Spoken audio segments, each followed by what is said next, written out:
Io considero fondamentale, diventare anche capaci di osservare quelle che sono le narrazioni delle persone, quindi come cambiano queste narrazioni da quando iniziamo un percorso e quando lo finiamo.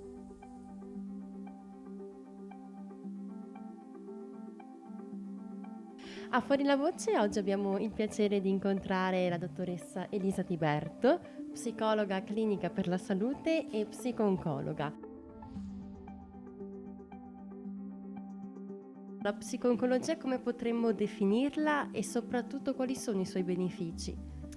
Allora, la psico-oncologia è quella disciplina che si occupa proprio di gestire il disagio psicologico ed esistenziale di coloro che ricevono una diagnosi di tumore. Non solo si occupa di gestire il disagio legato appunto a queste esperienze in riferimento alla persona che riceve la diagnosi, bensì è una disciplina che si mette a disposizione anche dei caregiver, dei familiari, ma anche dello staff che è coinvolto e che lavora affinché appunto questo percorso di malattia sia sostenuto, affrontato e quindi offre l'assistenza. Quindi solitamente lo psico-oncologo è un medico tendenzialmente specializzato in psichiatria oppure uno psicologo che ha delle competenze specifiche in quest'ambito e che interagisce, che lavora proprio come in un lavoro di rete assieme agli altri professionisti nell'ottica di perseguire un obiettivo più ampio che è la promozione della salute, della qualità della vita, ma anche della conservazione della dignità, perché la dignità in queste esperienze, in questi percorsi di malattia è una dimensione che viene minacciata chiaramente. Per cui parallelamente ad un percorso di assistenza che vede il medico oncologo come figura principale al quale rivolgersi e che si occupa di quello che mi piace definire l'apparato biologico, cioè il nostro corpo, l'unità anatomo-funzionale, vi è la possibilità di intraprendere un percorso parallelo con dei professionisti che si occupano di quello che è l'apparato biografico, cioè della storia di vita della persona, di quelle implicazioni che si innescano, si generano a partire proprio dalla manifestazione della malattia nell'ambito lavorativo, familiare, nel contesto sociale, ma anche sul piano interattivo. Se guardiamo i dati, ad oggi ci dicono che il tumore è la seconda causa di morte e il contesto italiano non è insomma diverso, non è un'eccezione, anzi anche in Italia è così. E il dato interessante, benché i nuovi casi, cioè il tasso di prevalenza sta incrementando, sta diminuendo quello di mortalità, quindi in prospettiva futura ci saranno e ci potranno essere sempre più persone che si troveranno a convivere con una patologia di questo tipo, per cui la necessità di proporre e di innescare, di sviluppare dei programmi di intervento che possono essere degli interventi singoli, individuali, ma anche di gruppo, si fa sempre più forte, proprio nell'ottica di promuovere, come dicevo prima, il benessere, la salute e la qualità della vita dell'individuo. C'è un effetto, questo la letteratura ci dice, sulla qualità della vita, sul benessere, sulla salute e anche sulla dimensione della dignità. Però io considero fondamentale diventare anche capaci di osservare quelle che sono le narrazioni delle persone, quindi come cambiano queste narrazioni da quando iniziamo un percorso e quando lo finiamo, qual è? Proviamo anche a metterle a confronto, perché questo è un dato interessante: le narrazioni cambiano dopo un intervento di supporto psicologico e questo ci può dire dell'efficacia di interventi in ambito oncologico di carattere chiaramente psicologico.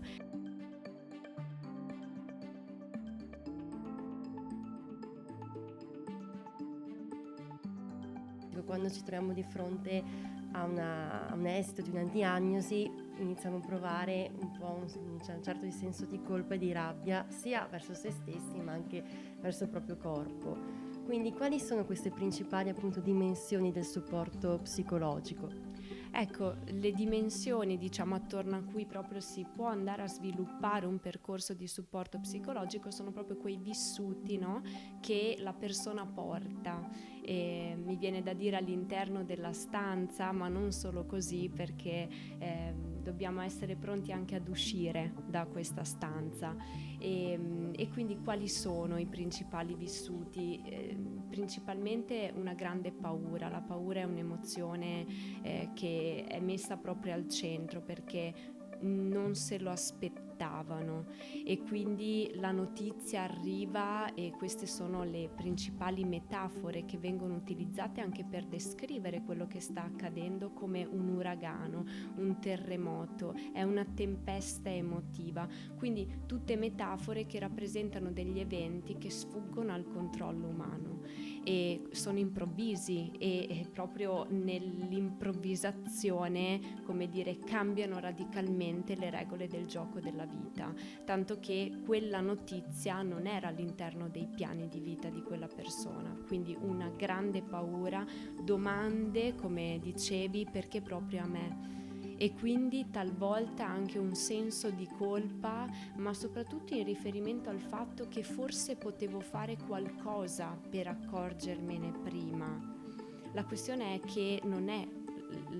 colpa della persona, perché magari poi lo approfondiremo, cioè è una patologia che si manifesta dall'interazione di più fattori, non c'è una causa unica e quindi il senso di colpa, ma anche il sentirsi traditi dal proprio corpo, perché soprattutto coloro che hanno sempre, diciamo, avuto uno stile di vita cosiddetto sano, che si sono sempre presi cura di sé, perché corpo mi stai facendo questo, mi hai fatto questo, e quindi queste, e poi la dimensione del corpo, il corpo che cambia, questa è una dimensione principale, fondamentale, perché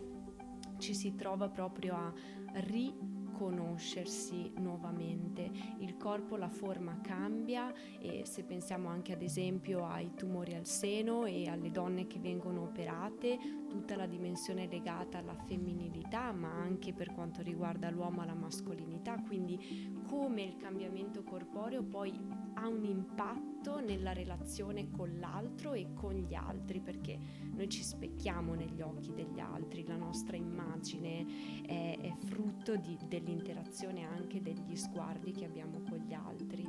Quindi questo, ma come dire anche il senso della finitudine, perché questa notizia ti pone di fronte alla finitudine e alla possibilità che puoi morire, la paura, l'angoscia della morte, e quindi un'altra dimensione è la dimensione del tempo, il tempo che diventa sicuramente ha un senso e un significato totalmente diverso rispetto a prima, quindi il passato diventa quel tempo con il quale confrontarsi, cioè io non sono più quella di prima, oppure vorrei tornare come prima. Quindi il passato è un confronto costante, il presente è dilatato, è caratterizzato anche da momenti di grande attesa, la visita successiva, la notizia che deve arrivare, e quindi è reso davvero difficile proprio da gestire anche per tutte quelle che sono delle tappe che caratterizzano il percorso di malattia, e il futuro diventa una dimensione estremamente incerta che fa paura, spaventa, per cui le persone dicono non ci voglio pensare, il mio futuro è domani, il mio futuro è dopodomani. Questo è un'altra dimensione sulla quale si lavora, è la continuità del sé, nel senso che il rischio è che le persone non facciano più quello che facevano prima, ma la questione è poter lavorare su quello che definisco quell'ancora. Si può ancora essere la mamma, la figlia, il genitore, l'imprenditore, la maestra in un altro modo, ma è fondamentale assieme alla persona costruire la possibilità di poter ancora essere, e quindi questo senso di continuità, far sì che continui ad esercitare i ruoli che riveste nella sua vita. Io faccio sempre l'esempio di una maestra che ho incontrato e lei ha continuato a lavorare anche dopo la sua diagnosi, dopo le sue terapie, come maestra. E lei dice: io mi sono sentita tale ancora grazie ai miei allievi che mi dicevano professoressa, anche se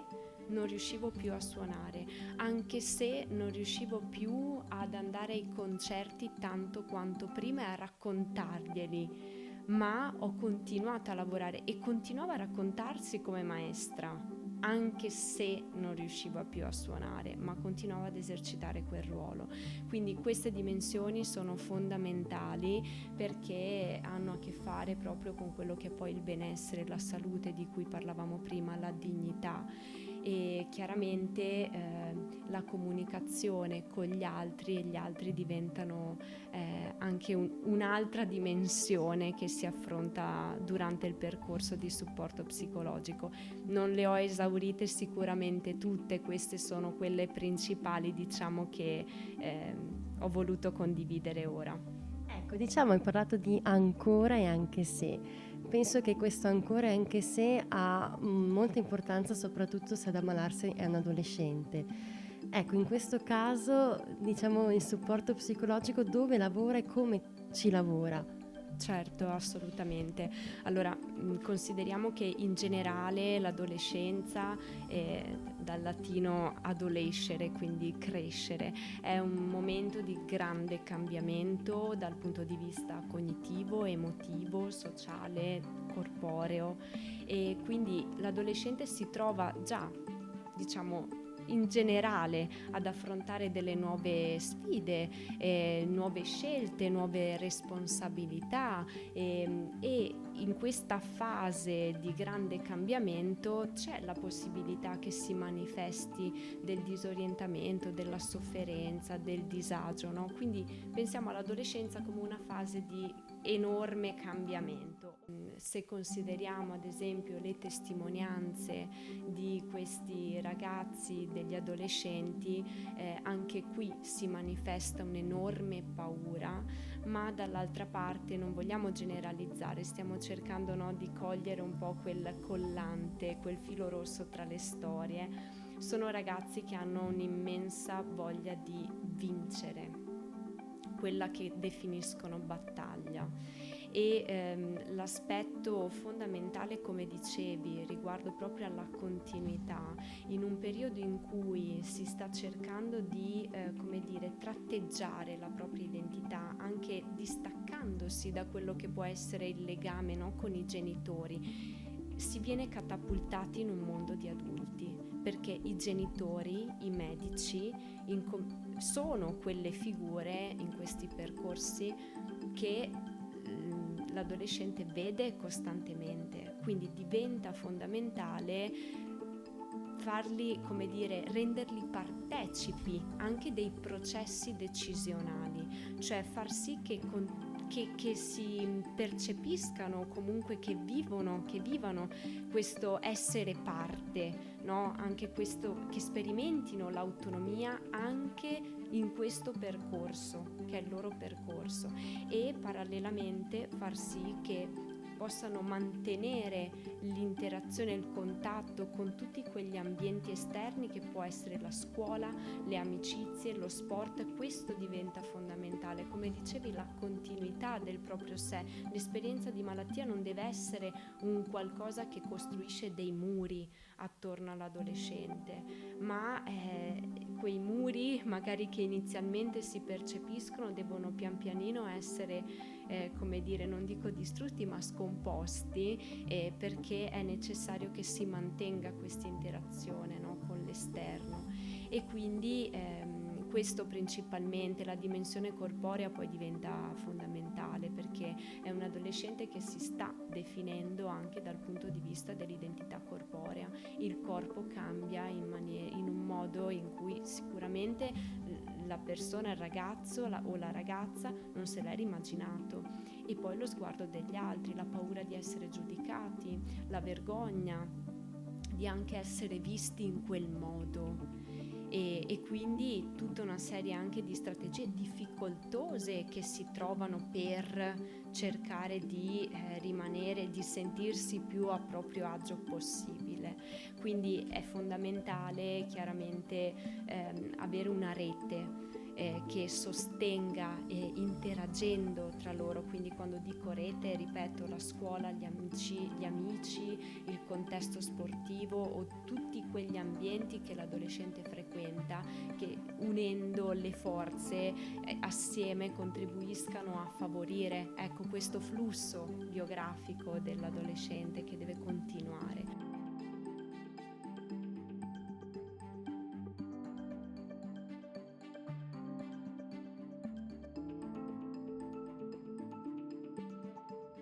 Si può lavorare sui familiari, che appunto la patologia non colpisce solo l'adolescente individualmente, ma alla fine è un tumore collettivo, possiamo definirlo. Sì, qui farei un discorso anche, diciamo, generale rispetto, no, alla famiglia, perché come hai ben detto la patologia poi diventa proprio una questione familiare, perché le implicazioni della malattia si manifestano anche nella vita dei familiari. Le persone che incontro alle volte dicono proprio: mi rendo conto che per loro è faticoso, perché non sanno come interagire, come dialogare, non sanno alle volte che cosa dire, come fare. Queste sono le richieste, e anche il nucleo familiare esprime nuovi bisogni, manifesta nuove necessità, e noi dobbiamo essere proprio in grado di coglierle e di fare insieme a loro un lavoro affinché possano proprio essere delle risorse assieme anche a tutti i professionisti che in quel momento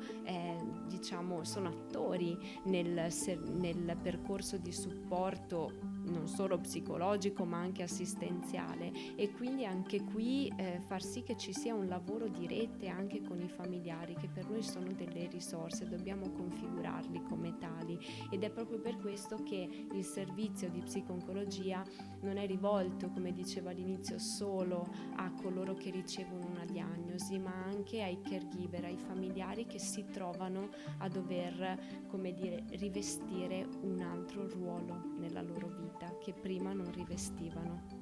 E come si accede a questo servizio? In genere tutte le ASL dispongono di dipartimenti della salute mentale o dei servizi sociali per cui sono presenti degli psicologi ospedalieri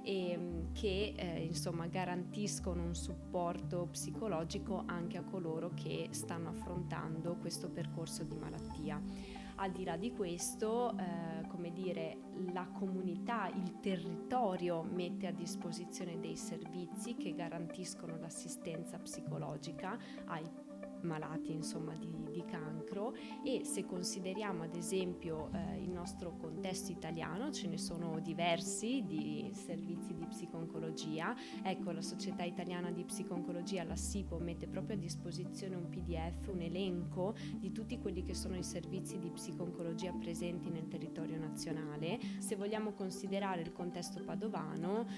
noi abbiamo lo IOV, chiaramente, l'Istituto Oncologico del Veneto, la LILT, la Lega Italiana per la lotta contro i tumori. Questi sono proprio servizi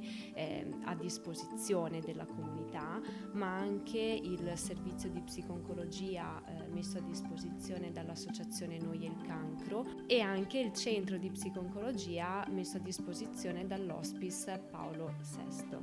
Oltre a questo ci si può affidare a dei liberi professionisti, quindi, come dicevo prima, degli psicologi di area oncologica, degli psico-oncologi che comunque hanno, come dire, intrapreso un percorso, una specializzazione, hanno acquisito, ecco, anche delle certificazioni.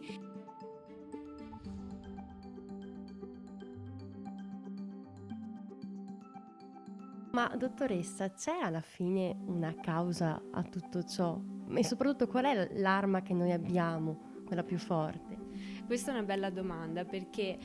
attorno alla malattia oncologica si generano molte false credenze. Questa ad esempio è una, il fatto che ci sia una causa. Ecco, la malattia oncologica si manifesta, come dicevamo, dall'interazione di più fattori, è multifattoriale e quindi un fattore,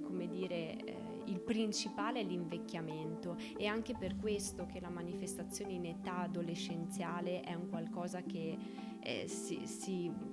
disponiamo meno come pensiero, perché la malattia oncologica la collochiamo più facilmente in un'età anagrafica superiore rispetto a quella di un adolescente, per cui l'invecchiamento è il primo fattore, diciamo, di rischio. E poi ci sono l'alcol, il fumo, gli stili di vita, l'obesità, ma anche